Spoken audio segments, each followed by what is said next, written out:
Hoy en Golpe de Estadio, Pumas fuera de la liguilla, hizo el ridículo en el play-in. Y hablando de Pumas, vaya bajeza le hicieron a JJ Macías. No le van a renovar el contrato después de su lesión. Xolo cerró fuerte, clasificó y va a enfrentar a Tigres. Y listo el repechaje para la Copa del Mundo. Rivales, fechas y sedes confirmadas. Ya empieza Golpe de Estadio.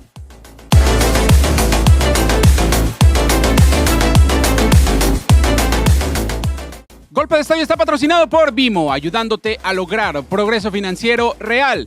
Visita vimo.com para más detalles. ¿Qué tal, amigos? Les saluda Carlos Maciel con el gusto de siempre, episodio 276. Pumas, una calamidad. Se quedó fuera de la liguilla, no tenía opciones frente a los Tuzos del Pachuca. Hizo el ridículo 3-1 y Xolos ya se clasificó a la fiesta grande. Saludo con mucho gusto a mi compañero y amigo José Francisco Sánchez. Hola, José, ¿cómo estás? Muy bien, Carlos, casi lista la liguilla. Solamente falta por ahí un equipo, un boleto disponible. Juárez tuvo la buena fortuna de que va a tener otra oportunidad para conseguir el boleto, pero vamos a ver si lo logra. De ese partido contra Pachuca va a salir el rival de Toluca. Y ya vamos a dar todos los detalles del play-in. Escuchen bien, el tesoro del fútbol llega a Verizon. Ven a ver el trofeo de los campeones de la Copa Mundial de la FIFA en persona, en Inglewood, este lunes 24 de noviembre. Ven a la tienda Verizon en el 3419 West Century Boulevard en Inglewood. Trae a tu familia, a tus amigos y a todo el equipo. Es un día para todos. Nada te acerca más que Verizon, patrocinador oficial de la Copa Mundial de la FIFA 2026. No te lo pierdas. Golpe de Estadio es presentado por El Clasificado. Los invitamos a suscribirse al canal de YouTube y darle clic en la campanita y buscar el playlist de Golpe de Estadio. Arrancamos con la información deportiva. El play-in de la Liga MX o el repechaje. Ahora se llama play-in, copiando el estilo de la NBA. Pachuca venció 3-1 a los Pumas de la UNAM. Qué tristeza de equipo de Efraín Juárez. Es cierto que las lesiones no lo dejaron en paz. Jugó sin centro delantero. Pero eso no es justificante, José. Creo que el equipo de la UNAM no tenía que haber pasado por el play-in, clasificarse directo, entró como lugar número 10. O sea, estamos hablando de que Pumas entró en el último puesto para el repechaje y aún así perdió. Exactamente, esa es la palabra clave, que no se merecían estar en estos equipos que lograron el pase al repechaje. Era el más débil y todo se le cayó, todo se desmoronó completamente el equipo felino, sin alma, sin corazón, sin talento en la cancha, con un técnico que pues más se le veía en los medios, en el micrófono, con actitudes que totalmente beligerantes, que no van de acuerdo a un técnico profesional. Y por ahí también, aparte lo de la lesión de JJ Macías, o sea, todo mal para el equipo de Pumas. Y otra vez Efraín Juárez, como en toda la temporada, se fue de boca, diciendo, pues echándole la culpa a las lesiones, a que tenía un plantel corto. Yo no sé qué vaya a pasar con Efraín Juárez, pero yo ya no lo sostendría como técnico de la UNAM, porque no va de acuerdo a los valores que predica la UNAM, ¿no? Y bueno, Pumas es parte precisamente de la Universidad Nacional Autónoma de México. Creo que Pumas debería buscar otra opción como entrenador y reforzarse mejor, porque se lesionó el Memote, se lesionó Macías y ahí perdió absolutamente toda la temporada este equipo de la UNAM. Luego contrataron a Aaron Ramsey, que los dejó a media temporada porque se le perdió su perrito. Poner todas sus expectativas en un futbolista que ya estaba retirado, que supera los 32 años de edad, era una apuesta muy arriesgada. Creo que Pumas se fue por lo mediático y olvidó lo deportivo, y aquí están las consecuencias. Parece que fue un pedido explícito del técnico, ¿no? De Efraín Juárez, de traer a un jugador ya veterano como es Ramsey, que nunca se acabó de adaptar al fútbol mexicano, especialmente defendiendo los colores de Pumas. Y sí sabemos del espíritu del equipo de universitario, ¿no? De la máxima casa de estudios. Entonces, esa cara del equipo también se vio muy mal reflejada en su propio entrenador. Un jugador que pues tiene pasado Puma como jugador. Es de cantera. Exactamente, no sé por qué cambió tanto ya ahora en su etapa como entrenador. Dicen las malas lenguas por ahí que el título que ganó en Colombia, que igual el equipo nacional hubiera ganado con o sin Efraín Juárez.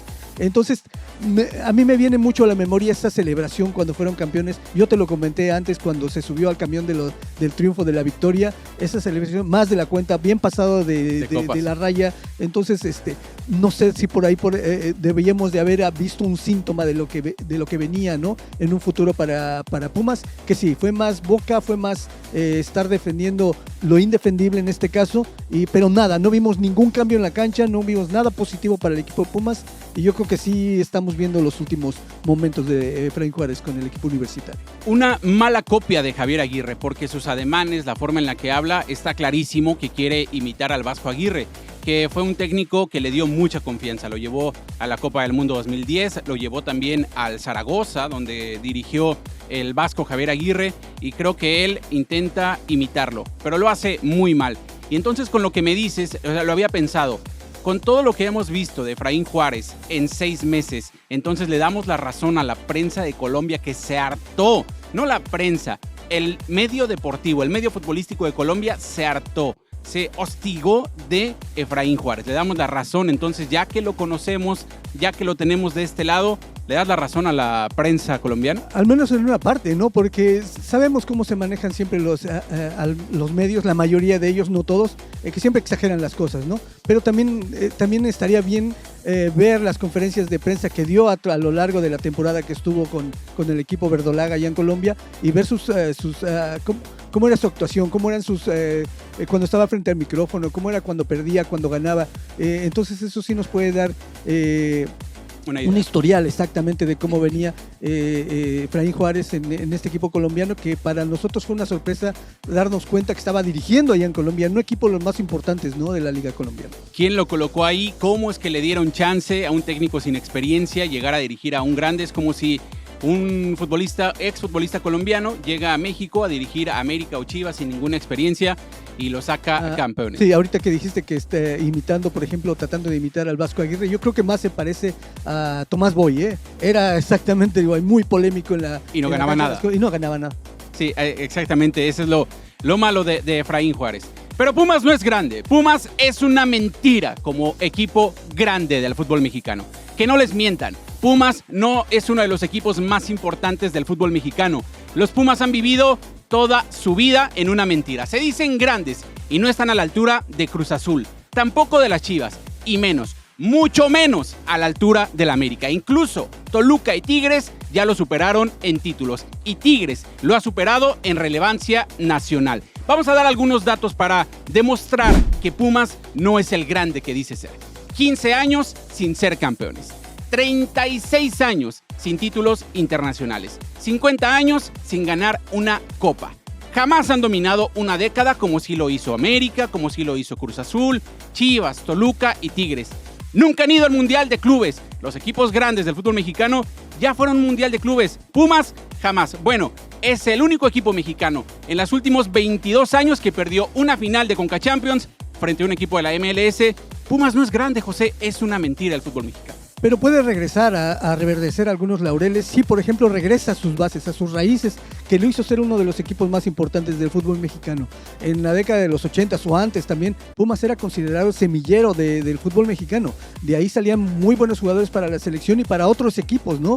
Porque producía muchos jugadores de la cantera, muy buenos elementos, que sí, siempre la mayoría de ellos terminaba siendo muy buenos jugadores. Por eso te digo que alrededor el resto de los equipos siempre buscaban, ¿no? Porque además eran baratos y buenos jugadores. Se acabó eso, ¿eh? Cuando contrataba extranjeros lo sabía hacer muy bien. Ahora está en plena decadencia, tanto en la cantera como a la hora de contratar fuera. Que Pumas fue un semillero para la selección mexicana, estoy de acuerdo, José. Que Pumas formó grandísimos futbolistas, incluso formó al mejor jugador mexicano de la historia, Hugo Sánchez. Pero eso no lo hace equipo grande. Atlas también fue una gran cantera y yo jamás he escuchado a los rojinegros decir somos uno de los 4 grandes. Nunca. Pumas está equivocado. Pumas nunca fue, no es y nunca será equipo grande. Siempre formó su grandeza a costillas del América, del Cruz Azul, queriendo inventar una rivalidad con las Águilas o con los Cementeros. Pumas, no eres nadie y no existes como equipo grande, y menos con lo que le hicieron a JJ Macías. José, no le van a renovar el contrato después de que se lesionó en un partido de fútbol con el uniforme de Pumas. Fue un accidente de trabajo, no es que se fue a su casa y en un bar se lesionó, no, se lesionó en una cancha de fútbol mientras defendía los colores de Pumas. Sí, dicen que no se pusieron de acuerdo en la recuperación, ¿no?, de esta lesión de JJ Macías. Creo que la querían hacer en México, lo del equipo de Pumas, porque sale más barato, ¿no? Sí. El jugador decía que no, que se quería venir a operar a los Estados Unidos, y ahí estuvo el desacuerdo que eso obligó o provocó que no le renovaran el contrato. Hasta donde yo sé, cada uno decide por su cuerpo, ¿no? O sea, nadie te puede decir, haz esto, haz lo otro con tu cuerpo. A menos si las cláusulas del contrato que firmó digan lo contrario. Y más si Macías ya sufrió esta misma lesión 2 veces antes. Entonces, él sabe en dónde se recuperó mejor, en dónde lo operaron mejor. Es su decisión operarse aquí, en Estados Unidos, en China, en Japón, en donde él quiera. Y el club, como club profesional y serio y de renombre, tendría que apoyarlo. ¿Cuánto le puede costar la recuperación de JJ Macías a un equipo de fútbol profesional como Pumas? Me parece que es una bajeza lo que le hicieron a JJ Macías. Sí, bueno, también es un jugador que lo llevaste para que hiciera diferencia. Lamentablemente en este caso pues ya había pasado 2 veces por el quirófano de lesiones muy graves que lo mantuvieron durante muchos meses fuera de las canchas, y ahora si lo llevaste pues apóyalo, ¿no? En ese aspecto, deja que él decida dónde quiere llevar a cabo esa operación y después la recuperación, y pues apóyalo en lo financiero, ¿no? Porque dinero yo creo que sí hay, tampoco es que se hagan los de la boca chiquita de que ahí no hay, pero ¿por qué fueron a contratar por ejemplo a este extranjero que les ha de haber salido un poquito carito, ¿no? A Ramsey. Y querían contratar a Anthony Martial, entonces dinero sí hay, pero Pumas es un equipo ruin, un equipo cobarde. Dejaron botado a JJ Macías en su peor momento, justo cuando se lesionó. Pero pasando a otro partido, información más agradable, Xolos venció 3-1 a Juárez con un golazo de penal de Morita, a los 17 años, cobrándolo con un temple, una personalidad y una calidad sobresaliente. Y hace falta tener sangre fría, ¿no? 17 años, sí, pero hace falta tener sangre fría para meter un penalti a lo Panenka. Y no estamos hablando de que el partido ya estaba definido, ¿no? Ya iban ganando por 3. Era el segundo gol, era para el de la ventaja. Era muy importante. De ahí la presión que puede sentir cualquier jugador. Pero hay que recordar quién estaba en la banca. Yo creo que ya lo tenían ensayado, ya lo tenían platicado y le dijo, esta es tu oportunidad. A ver si realmente tienes pantalones para hacerlo, como yo lo hice en el Mundial. Estamos hablando del loco Sebastián Abreu. Y lo hizo muchas veces, algunas le salió, otras no, pero en esa Copa del Mundo 2010 el penal decisivo lo picó y con eso se clasificó Uruguay a las semifinales, que a la postre perderían. Bueno, ganó Xolos, su rival será Tigres. El domingo, el segundo play-in, Juárez, que perdió contra Xolos y tiene todavía el premio, la oportunidad de colarse en el lugar 8. Juárez contra Pachuca. ¿Quién será el último invitado, José? Ay, está muy difícil, ¿eh? Juárez yo creo que estaba haciendo bien las cosas en su juego contra los Xolos. Se fue al frente en el marcador rápidamente, pero ahora va en su cancha. Es un estadio difícil el Benito Juárez. Entonces Pachuca también, a mí me sorprendió esta forma de jugar en este partido contra Pumas. Jugadores como Ener Valencia y el otro golazo que metió Kennedy, disparos de muy larga distancia, son jugadores veteranos con mucha experiencia. Va a ser un juego muy reñido, pero yo creo que la ventaja la lleva a Juárez por jugar en su casa ahí en la frontera. Y fíjate que eso sería la lógica, pero escuchen lo que les voy a decir. Pachuca se va a meter como 8, va a eliminar a Juárez. Y Pachuca le va a hacer la travesura al Toluca en cuartos de final. Ya lo verán, se va a meter el 8, va a eliminar al superlíder. Vamos a la pausa, al regreso vamos a hablar del repechaje de la Copa del Mundo, el repechaje europeo y el intercontinental. ¿Contra quién le tocó a los equipos centroamericanos? No fueron los centroamericanos a la Copa del Mundo. ¡Qué tristeza! Vamos a la pausa y ya regresamos.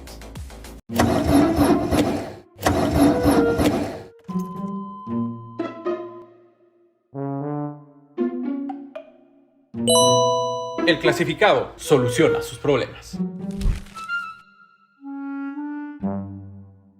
Mecánico encontrado.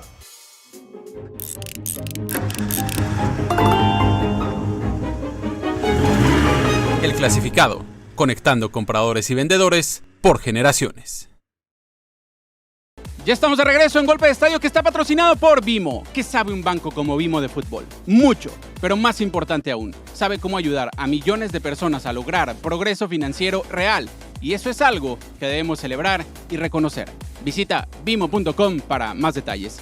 Seguimos con la información deportiva. El repechaje para la Copa del Mundo. Quedan todavía 6 boletos, 4 serán para Europa y 2 para el Intercontinental. Dije antes de la pausa que ningún centroamericano se había metido. Panamá sí, pero ni Costa Rica, ni Guatemala, ni Honduras, ni El Salvador pudieron colarse a una Copa del Mundo con 48 equipos.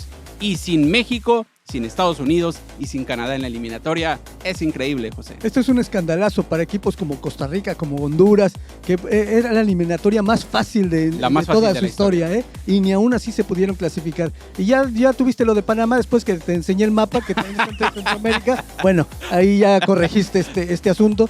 Sí, pero pobres, los equipos estos como Guatemala, que tenía la ilusión de ir por primera vez, lo tenía a la mano, era su oportunidad y la dejó ir, como dicen por ahí la conocida frase. El Salvador, pues ya sabemos que era uno de los peores, entre comillas, y pues así se manifestó en la cancha. Nicaragua, yo creo que estuvo hasta mejor que El Salvador, ¿no? Jugando este equipo nicaragüense que tampoco logró clasificarse. Honduras, otro de los fracasos más sonados en el fútbol centroamericano, junto con Costa Rica, y en su lugar va, por ejemplo, Curazao, que va a ser la primera vez que va a un mundial, una islita ahí pequeña cerca de las costas de Venezuela, que está más cerca por allá. Se clasificó este país tan pequeño, ¿no? Creo que es el más pequeño de los que se han clasificado en la historia de los mundiales. Y viendo el mapa que me estás mostrando, José, había esta polémica porque dicen que Curazao debería de eliminarse en la CONMEBOL, que está más cercano a Sudamérica que a Centroamérica y el Caribe, pero le tocó la zona fácil, la zona más endeble del fútbol en todo el continente y estará en la Copa del Mundo. Lo que pasa es que, dices que estás más cerca de CONMEBOL, ¿no? Pero también forma parte del conjunto de islas que forman Barbados, Martinica, todas estas Islas Vírgenes. Y, por ejemplo, la particularidad de Curazao es que solamente uno de sus jugadores nació en la isla. Todos los demás son formados en Holanda, en Países Bajos, en equipos de allá, en academias de allá, porque sus padres o sus abuelos eran nativos de Curazao. Y esa es la fortaleza, precisamente, de este equipo de Curazao. Vamos a hablar primero del repechaje europeo, porque ya está Italia contra Irlanda del Norte y Gales contra Bosnia y Herzegovina. De estos 4 saldrá un boleto, o sea, estas son semifinales. En la llave B, Ucrania contra Suecia y Polonia contra Albania. Esta no me parece tan difícil como para Ucrania o para Polonia. En la llave C, Turquía contra Rumania y Eslovaquia contra Kosovo. O sea, Kosovo se puede meter a la Copa del Mundo todavía, José. Sí, hay selecciones que tú las ves y dices, bueno, ¿cómo es? Hasta Albania puede ser, y cómo es que de este lado no entró ni Costa Rica ni Honduras. Entonces, también se han dado muchas sorpresas en este aspecto, ¿no? De selecciones que tú en tu vida te hubieras imaginado que iban a clasificar. Hay unas que clasificaron directo, ¿no? Como Jordania, como recuérdame quién más, Cabo Verde, por ejemplo. Uzbekistán, por ejemplo, también. Es increíble. O sea, eso va a ser un mundial, ya lo habíamos dicho, sui generis, ¿no? Porque van a estar equipos que de verdad son increíbles, que de haber estado el otro formato no se hubieran clasificado. Y en la llave D, ¿cuáles son los partidos? Dinamarca contra Macedonia del Norte y Chequia contra la República de Irlanda. Así que esa se me hace la más complicada, fíjate. De todas estas llaves, creo que son como semifinales. Ya en las finales, yo creo que los ganadores, no creo, sino que está confirmado, los ganadores del primer partido de estas llaves son los que van a recibir en su casa el partido de final de cada uno. De cada llave. Exacto, estas son semifinales. Y en el repechaje intercontinental, Nueva Caledonia contra Jamaica y el ganador irá contra Congo. Eso en el 1. Y en el 2, Bolivia contra Surinam y el ganador contra Irak. Estamos hablando de equipos pues de segunda o tercera categoría. Y que va a ser una buena oportunidad para que conozcan México, ¿no? Pues sí, porque unos ya ves que los de la primera llave van a jugar en el Estadio Akron de Guadalajara y los segundos en el Gigante de Acero de Monterrey. Y fíjate qué suerte tiene Bolivia, ¿no? Porque le han tocado... ¿A quién le tocó? Sí, exactamente. Le tocó un rival a modo... Cuidado con Surinam, le puede dar un buen susto. Pero sobre todo por la altura. O sea, la altura de Monterrey no es la misma que en Guadalajara. Son muchos más metros a nivel del mar, que tampoco es el alto de Bolivia, pero van a tener esa ventaja, por así decirlo. Regresando, Carlos, a lo de la eliminatoria de Italia, Gennaro Gattuso, su técnico, había dicho que hubiera preferido, ¿por qué no le pusieron a Nueva Caledonia, no para clasificar el último boleto?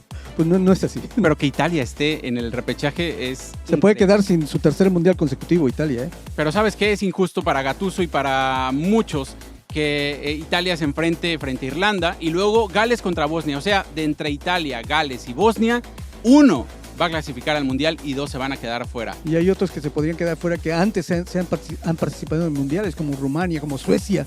Entonces, Polonia. Exactamente, ya de este lado te imaginas Bolivia o Congo. Bueno, Congo ya está clasificado en el repechaje intercontinental. Perdón. Bueno, llegamos al final de Golpe de Estadio. Nos encontramos la próxima semana. Ya vamos a conocer a los 8 clasificados después de un parón de fecha FIFA Play-in. Pues ya se va a jugar la liguilla. La próxima semana empezarán los cuartos de final. Ya hay algunos que están hechos, solamente falta una llave por conocerse. Gracias, José. Nos encontramos la próxima semana. Sí, vamos a estar pendientes porque ya empieza la liguilla. Solamente, como dices, falta un partido para un rival, para conocer el rival de Toluca, en este caso. Miércoles y jueves los partidos de ida, fin de semana, sábado y domingo los partidos de vuelta. Así que ya viene el nuevo campeón del fútbol mexicano. ¿Quién va a ser de los 8 que se van a clasificar? Tiene color azul. O azul con amarillo. Golpe de Estadio fue patrocinado por Bimo, ayudándote a lograr progreso financiero real. Visita bimo.com para más detalles. A nombre del productor de este espacio, Giancarlo Bresani, les agradecemos el favor de su atención. Les recordamos suscribirse al canal de YouTube de la compañía. Mi nombre es Carlos Maciel y les recuerdo que mientras la pelota siga rodando, nosotros seguiremos informando.